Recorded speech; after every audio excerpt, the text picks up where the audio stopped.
In causation, which governs being and non-being, things do not originate. In the triple world, the mind is perturbed. Therefore, multiplicities appear. Now, what's this big deal about causation? Are we concerned about causation? Cause and effect? Is this something which occupies our mind, either as ordinary people or as enlightenment practitioners? Are we bothered about causation? It's something that the Lankavatara Sutra goes on about quite a bit. Is causation something which we feel gets in the way of our enlightenment, of our spiritual practice? Is it something that we feel we should be concerned about, but can't really get too worked up about? Well, once again, come back to our context here. It's about our relationship with the world, or what is referred to here as the triple world.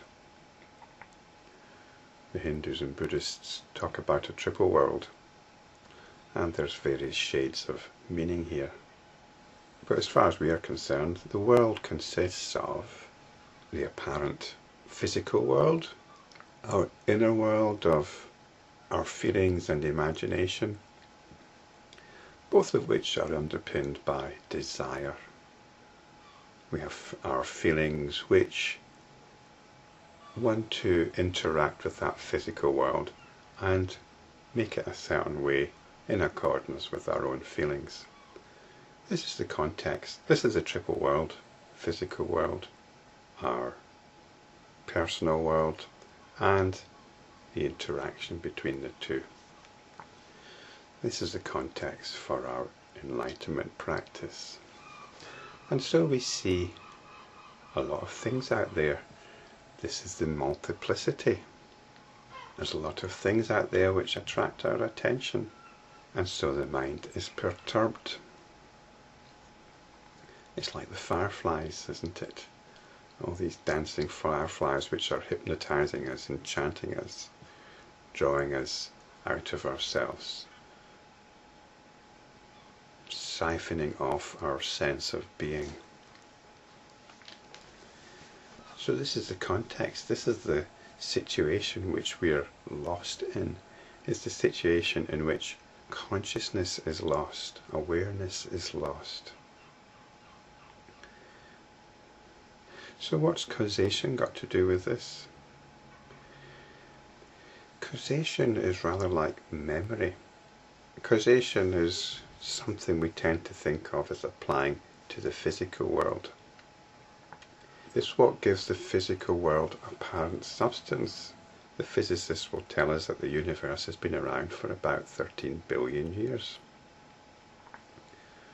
So that gives it a certain substance. It's been around a long time. Gives it a certain gravity. Corresponding to that is our memory.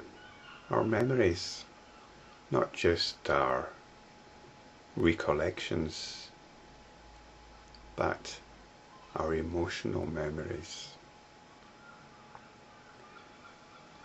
The memories that reinforce our essential tone, which is how we feel about the world. Memories are what reinforce our relationship with the world. And our relationship with the world is affected by this idea that the world is actually something out there, something solid, something that's been around for a long time, and therefore we have to use it or manipulate it in such a way to get what we want. But as we've realized before, the nature of the world is essentially consciousness. And the best way to understand consciousness is to to look at how consciousness operates. And the best way we have for doing this is to look how it operates in dream. Look how it creates memories in an instant. If you meet a friend in a dream, not a friend that you've got in the waking state, then that meeting with your friend comes with a whole body of memories, of recollections, of emotions. You'll have known that friend for a long time. You'll have feelings about that friend. You'll have memories of times that you've spent together. These memories give us a sense of continuity, of a past. But if we look at that example of how consciousness operates in dreams, of how memory operates in dreams, then we can let go of that burden, the burden of memory. In the same way, we can let go of the burden of causation. We're told in this verse that causation governs being and non-being. We say that things come into being at a certain point and go out of being at a certain point. You came into being at a certain point, and you'll go out of being at a certain point. But that's purely arbitrary. At what point do you come into being? It's an arbitrary point that we take. When do you remember coming into being? And the whole notion of causation falls apart when you look into it. The scientific types and the religious types assume there's a first cause, that everything somehow sprang into being at a certain point. They only assume there's a first cause because they believe in causation. But as this verse says, things do not originate.